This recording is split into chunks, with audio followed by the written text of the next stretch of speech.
एक राजा बड़ा धर्मात्मा, न्यायकारी और परमेश्वर का भक्त था।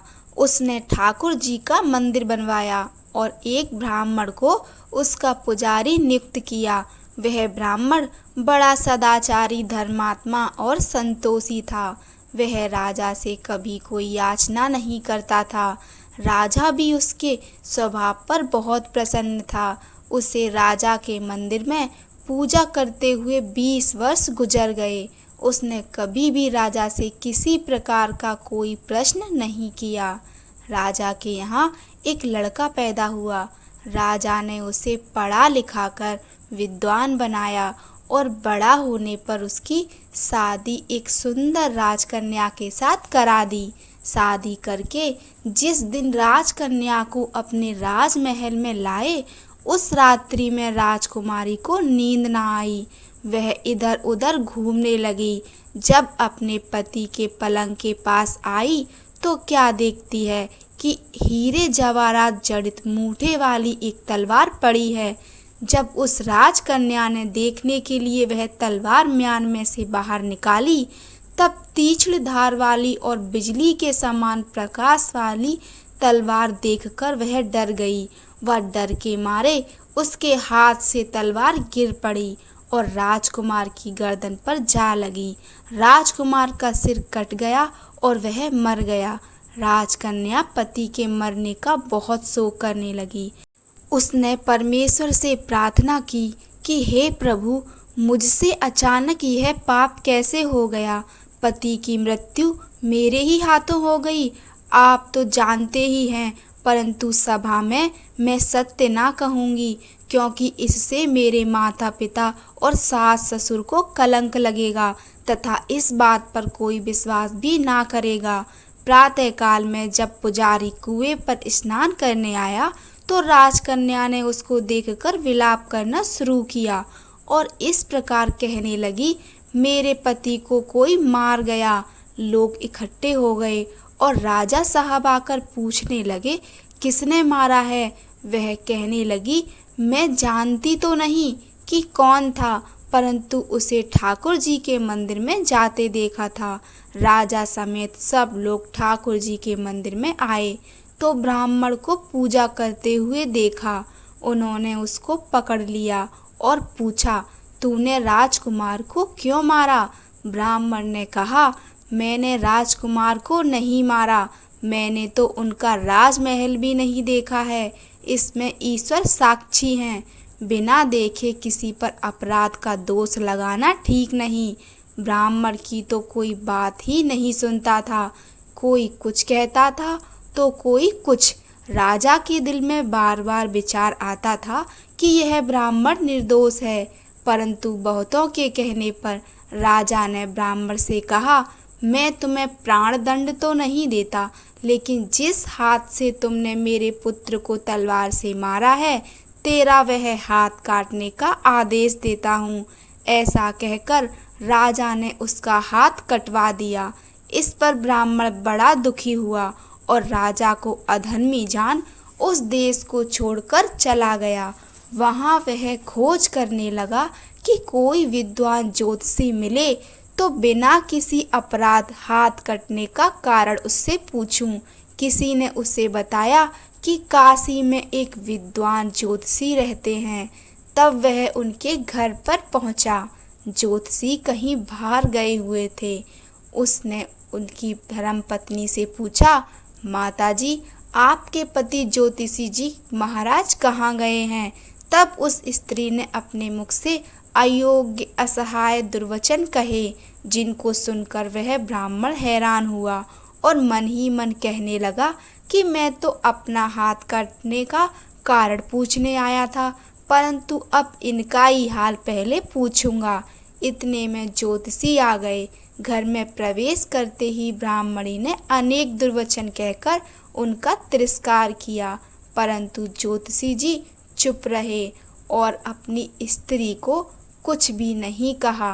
तदनंतर वे अपनी गद्दी पर आ बैठे। ब्राह्मण को देखकर ज्योतिषी ने उनसे कहा, कहिए ब्राह्मण देवता, कैसे आना हुआ।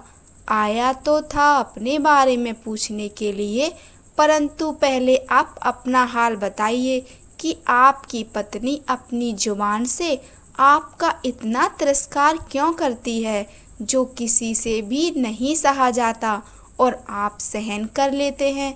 इसका कारण है, यह मेरी स्त्री नहीं, मेरा कर्म है।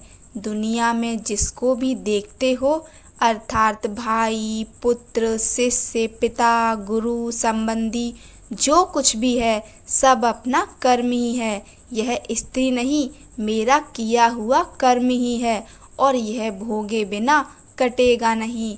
अपना किया हुआ जो भी कुछ शुभ अशुभ कर्म है, वह अवश्य ही भोगना पड़ता है। बिना भोगे तो सैकड़ों सैकड़ों कल्पों के गुजरने पर भी कर्म नहीं टल सकता। इसलिए मैं अपने कर्म खुशी से भोग रहा हूँ और अपनी स्त्री की ताड़ना भी नहीं करता, ताकि आगे इस कर्म का फल ना भोगना पड़े। महाराज, आपने क्या कर्म किया था, सुनिए। पूर्व जन्म में मैं कौआ था और मेरी स्त्री गधी थी। इसकी पीठ पर फोड़ा था। फोड़े की पीड़ा से यह बड़ी दुखी थी और कमजोर भी हो गई थी। मेरा स्वभाव बड़ा दुष्ट था, इसलिए मैं इसके फोड़े में चोंच मारकर इसे ज़्यादा दुखी करता था। जब दर्द के कारण यह कूदती थी तो इसकी फजीयत देखकर मैं खुश होता था। मेरे डर के कारण यह सहसा बाहर नहीं निकलती थी, किंतु मैं इसको ढूंढता फिरता था। यह जहाँ मिले वहीं इसे दुखी करता था।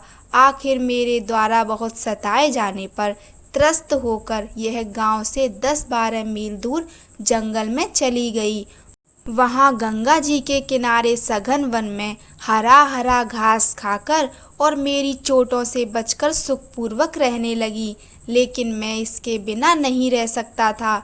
इसको ढूंढते ढूंढते मैं उसी वन में जा पहुँचा और वहाँ इसे देखते ही मैं इसकी पीठ पर जोर से चोंच मारी। मेरी चोंच इसकी हड्डी में चुभ गई। इस पर इसने अनेक प्रयास किए, फिर भी चोंच ना छूटी। मैंने भी चोंच निकालने का बड़ा प्रयत्न किया, मगर ना निकली। पानी के भय से ही यह दुष्ट मुझे छोड़ेगा, ऐसा सोचकर यह गंगा जी में प्रवेश कर गई, परंतु वहाँ भी मैं अपनी चोंच निकाल न पाया। आखिर में यह बड़े प्रवाह में प्रवेश कर गई। गंगा का प्रवाह तेज होने के कारण हम दोनों बह गए और बीच में ही मर गए। तब गंगा जी के प्रभाव से यह तो ब्राह्मणी बनी और मैं बड़ा भारी ज्योतिषी बना। अब वही मेरी स्त्री हुई जो मेरे मरण पर्यंत अपने मुख से गाली निकालकर मुझे दुख देगी, और मैं भी अपने पूर्व कर्मों का फल समझकर सहन करता रहूँगा। इसका दोष नहीं मानूंगा, क्योंकि यह किए हुए कर्मों का ही फल है।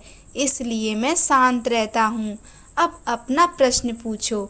ब्राह्मण ने अपना सब समाचार सुनाया और पूछा, अधर्मी पापी राजा ने मुझ निरपराध का हाथ क्यों कटवाया? ज्योतिषी राजा ने आपका हाथ नहीं कटवाया, आपके कर्म ने ही आपका हाथ कटवाया है। किस प्रकार? पूर्व जन्म में आप एक तपस्वी थे और राजकन्या गौ थी तथा राजकुमार कसाई था। वह कसाई जब गौ को मारने लगा तब गौ बेचारी जान बचाकर आपके सामने से जंगल में भाग गई। पीछे से कसाई आया और आपसे पूछा कि इधर कोई गाय तो नहीं गई है? आपने प्रण कर रखा था कि झूठ नहीं बोलूँगा, अतः जिस तरफ गौ गई थी उस तरफ आपने हाथ से इशारा किया तो उस कसाई ने जाकर गौ को मार डाला। गंगा के किनारे वह उसकी चमड़ी निकाल रहा था। इतने में ही उस जंगल से शेर आया और गौ एवं कसाई दोनों को खाकर गंगा जी के किनारे ही उनकी हड्डियां उसमें बह गईं। गंगा जी के प्रताप से कसाई को राजकुमार और गौ को राजकन्या का जन्म मिला एवं पूर्व जन्म के किए हुए उस कर्म ने एक रात्रि के लिए उन दोनों को इकट्ठा किया। क्योंकि कसाई ने गौ को हंसिए से मारा था, इसी कारण राजकन्या के हाथों अनायास ही तलवार गिरने से राजकुमार का सिर कट गया और वह मर गया। इस तरह अपना फल देकर कर्म निवृत्त हो गया। तुमने जो हाथ का इशारा रूप कर्म किया था, उस पाप कर्म ने तुम्हारा हाथ कटवा दिया है।